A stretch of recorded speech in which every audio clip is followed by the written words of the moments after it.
Next 9 live देख रहे हैं आप और मैं हूं आपके साथ प्रज्ञा सिंह। बहुत बहुत स्वागत है आपका हमारे आज के इस खास प्रोग्राम में।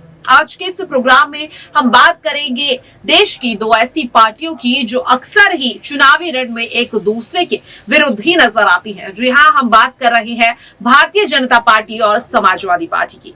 उत्तर प्रदेश में अगर खास तौर पर देखा जाए तो कहीं ना कहीं ये दोनों ही पार्टियां एक दूसरे से भिड़ती हुई नजर आती हैं और सत्ता में भी यही दो पार्टियां नजर आती है, कभी बीजेपी तो कभी समाजवादी पार्टी। यही वजह है कि लगातार सीएम योगी आदित्यनाथ कभी अखिलेश यादव पर तो कभी अखिलेश यादव सीएम योगी आदित्यनाथ पर हमला बोलते ही रहते हैं। और आज अखिलेश यादव का गुस्सा फूटा है नोएडा के ट्विन टावर को लेकर। हम सभी जानते हैं किस तरह से हाल ही में ट्विन टावर को यहां पर गिराया गया क्योंकि वो अवैध तरीके से उसका निर्माण हुआ था। इस चीज को लेकर बीजेपी ने समाजवादी पार्टी पर तगड़ा हमला बोला। अब इसी पर अखिलेश यादव का गुस्सा फूट पड़ा है। क्या कुछ उन्होंने कहा है और आखिरकार क्या वाकई में ट्विन टावर का जो यहां पर आज हाल हुआ उसके लिए क्या अखिलेश यादव ही जिम्मेदार है? आज के इस प्रोग्राम में इसी पे चर्चा करेंगे, जिसके लिए मेरे साथ मौजूद है साक्षी। साक्षी, सबसे पहले तो आपका बहुत बहुत स्वागत है। साक्षी, हम सभी देख रहे हैं कि समाजवादी पार्टी और बीजेपी कहीं ना कहीं दोनों ही पार्टियों के बीच अनबन चलती ही रहती है। चाहे हमने देखा कि इस तरह से हाल ही में लोकसभा उपचुनाव में जब समाजवादी पार्टी को करारी हार मिली, कहीं ना कहीं अखिलेश यादव बौखलाते हुए दिखाई दिए। और अब जिस तरह से बीते रविवार को नोएडा के दो ट्विन टावर, जिन्हें काफी बड़ा माना जाता था क्योंकि नोएडा में सबसे बड़ी बिल्डिंग थी वो, लेकिन अवैध निर्माण के चलते जिस तरह से उसे तोड़ा गया, इसे लेकर बीजेपी साक्षी साफ तौर पर समाजवादी पार्टी पर हमला बोल रही है। उनका कहना है कि ट्विन टावर का अवैध निर्माण जो हुआ है यहाँ पर वो समाजवादी पार्टी की देन है। लेकिन इस पर अखिलेश यादव ये कह रहे हैं कि आप सुपर टेक पर निशाना तो साध रहे हैं, लेकिन चुनावी प्रचार के लिए आपको पैसा भी तो उसी बिल्डिंग से मिलता है। तो क्या आपको वाकई में लगता है कि जो ट्विन टावर का हाल हुआ है उसके लिए समाजवादी पार्टी ही यहाँ पर जिम्मेदार है? देखिए, समाजवादी पार्टी पर जिस तरह से बीजेपी ने निशाना साधा है, देखिए ऐसी सिर्फ ट्विन टावर नहीं बल्कि प्रज्ञा में बताना चाहूंगी बहुत सारी ऐसी चीजें हैं। जब समाजवादी पार्टी का यूपी में राज था तो ऐसी बहुत सारी चीजें बनी जो भ्रष्टाचार का कानून बनी। और कहीं ना कहीं इस वक्त उन चीजों को मिटाने की, हटाने की कोशिश की जा रही है बीजेपी की तरफ से।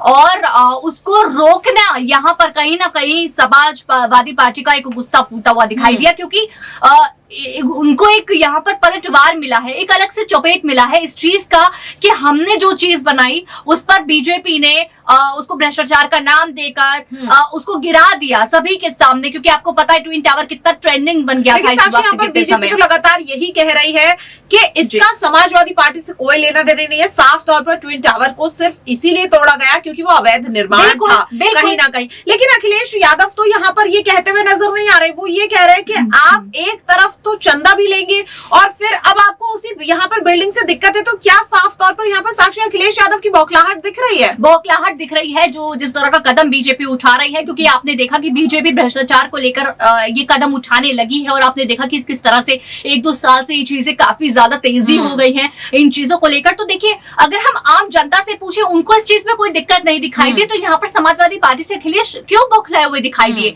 आपको इससे क्या दिक्कतें हुई है? आप यहाँ पर और क्या चीजें बोल रहे हैं? देखिए, गलती कुछ भी किसी से भी पार्टी से हुई हो, बीजेपी किस तरह से सुधार करने की कोशिश कर रहे हैं, यहाँ पर ये चीजें देखने वाली होती है। बिल्कुल, साफ तौर पर कहीं ना कहीं देखा जा रहा है कि बीजेपी और अखिलेश यादव के बीच हमेशा से तकरार देखी जाती है। और आज इस तकरार की वजह बना है नोएडा का वो ट्विन टावर, जिसे बीते रविवार को तोड़ा गया अवैध निर्माण की वजह से। इसके अलावा अखिलेश यादव ने और भी कई मुद्दों को लेकर बीजेपी और योगी सरकार को जमकर लताड़ा है। क्या कुछ कहा है उन्होंने? पहले आपको उसके लिए ये वीडियो दिखा देते हैं, उसके बाद आगे चर्चा करेंगे। जो हमारी सामाजिक लड़ाई है, जो हमारी आर्थिक लड़ाई है, जो हमें न्याय मिल जाना चाहिए था, शायद उस न्याय को पाने के लिए हम एक कदम आगे बढ़ेंगे। जो सामाजिक आर्थिक लड़ाई है वो हमेशा बनी रही है। और हमें याद है, समाजवादी चिंतक जितने भी हैं वो हमेशा यही कहते रहे कि जाति तोड़ो का आंदोलन हो। बाबा साहब भीमराव अम्बेडकर जी भी यही चाहते थे कि जातियां टूट जाएं, लेकिन जाति नहीं टूटी। डॉक्टर राम मनोहर लोहिया जी चाहते थे कि जाति टूटें, जाति नहीं टूट पाई। धर्म बदल जाते हैं लेकिन जात नहीं बदलती। शायद जाति हमारी सच्ची पहचान बन करके है। इसलिए हमें और आपको मिलकर के आज के समय पर एक ऐसी लड़ाई में आगे बढ़ना है और जागरूक करना है लोगों को, जिससे हम लोग इस लड़ाई में कामयाब हो जाएं। लड़ाई बहुत लंबी है, बहुत कठिन है, क्योंकि जिनसे हमें लड़ना है, जिनसे हमें कुछ पाना है, वो बहुत ताकतवर लोग हैं। कोई संस्था ऐसी नहीं जहां पर वो ना पहुंच गए हों। हर संस्था पे उनका कब्जा है। जब संस्थाओं पे कब्जा हो जाता है तो शायद हमें और आपको न्याय भी नहीं मिल सकता है। आपकी सच बात को भी झूठा बनाया जा सकता है। और हम लोगों ने समय समय पे देखा है झूठ बात को भी किस तरीके से सच बना देते हैं लोग। इसलिए लड़ाई लंबी है, भागीदारी का संघर्ष लंबा है, लेकिन हमें उम्मीद है आप जितना जागरूक कर रहे हैं, मैं समझता हूं उस जागरूक करने से, लोगों को जोड़ने से एक ना एक दिन हम लोग कामयाब होंगे। मैं आपको बधाई देता हूं। आपके जो सहयोगी साथी आए हैं, मैं उन सब का बहुत बहुत धन्यवाद देता हूं कि कई बार कार्यक्रम बदला किन्हीं परिस्थितियों के कारण, लेकिन फिर भी हम लोग आप लोग एक जगह इकट्ठे हैं। हालांकि छोटा कार्यक्रम मैं चाहता था हो, उसी के अनुरूप आप लोग कम संख्या में आए हैं, लेकिन जब आप बड़ा कार्यक्रम जब कभी कहोगे तब बड़ा कार्यक्रम किया जाएगा, जिससे और लोगों तक ये बात आपकी पहुंचे। तब तक जब कभी हमारे जो भी सम्मेलन होंगे, जो भी कार्यक्रम होंगे, इसमें से आपकी किताब में से कुछ चीजें निकाल करके उन कार्यकर्ताओं को भी समझाने का काम हम लोग करेंगे। मैं एक बार फिर कमल किशोर कठेरिया जी, ब्रजेश कठेरिया जी और उनके सभी सहयोगी साथियों को बहुत बहुत बधाई और मुबारकबाद देता हूं। लेकिन लड़ाई लंबी है, हमें उम्मीद है हम लोग जीतेंगे। मैं एक बात कहना भूल गया था, वो उस बात को जोड़ करके फिर आपकी बात का जवाब दूंगा मैं। समाजवादी पार्टी ने अपने घोषणा पत्र में लिखा था कि सरकार बनने पर जाति जनगणना कराई जाएगी, और मैंने इस बात को यहां तक कहा कि सरकार बनेगी तो 3 महीने के अंदर हम जाति गणना कराने का फैसला लेंगे स्टेट गवर्नमेंट की तरफ से। आने वाले समय में जब भी समाजवादियों को मौका मिलेगा, हम लोग जाति जनगणना कराने का काम करेंगे।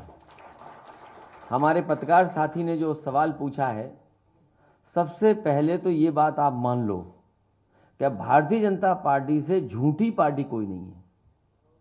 अगर कैबिनेट स्तर पे ये बात झूठ बोली जाए तो इसका मतलब अखबार झूठे हैं जो आज हम लोगों ने पढ़े। आज अखबार में जो छपा है वो यही छपा है कि पूरे देश में सबसे ज्यादा महिलाओं के खिलाफ अपराध अगर कहीं बढ़े हैं तो वो उत्तर प्रदेश है। तो ये इसका मतलब वो छपने वाली बात खराब है।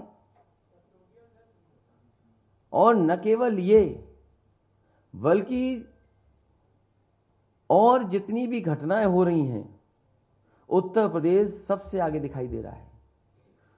कस्टोडियल डेथ में आप सबसे तो यहाँ पर साफ तौर पर देखा जा रहा है साक्षी के कहीं ना कहीं अखिलेश यादव की जो बौखलाहट है वो ट्विन टावर को तोड़ने की वजह से नहीं है। साफ तौर पर जो चुनावी हार यहाँ पर मिली है उसकी वजह से अखिलेश यादव यहाँ पर बौखलाते हुए नजर आ रहे हैं। लेकिन अब देखने वाली बात ये होगी कि जिस तरह से अखिलेश यादव ने एक बार फिर से योगी सरकार पर हमला बोला है, और खास तौर पर हमला बोला है उन्होंने उत्तर प्रदेश के डिप्टी सीएम केशव प्रसाद मौर्य पर। क्या इस पर अब बीजेपी की ओर से कोई पलटवार होता है या नहीं, ये बहुत बड़ा सवाल है। आज के लिए इस प्रोग्राम में इतना ही। बाकी ऐसी ही तमाम अपडेट्स से जुड़े रहने के लिए देखते रहिए Next 9 लाइव। नमस्कार।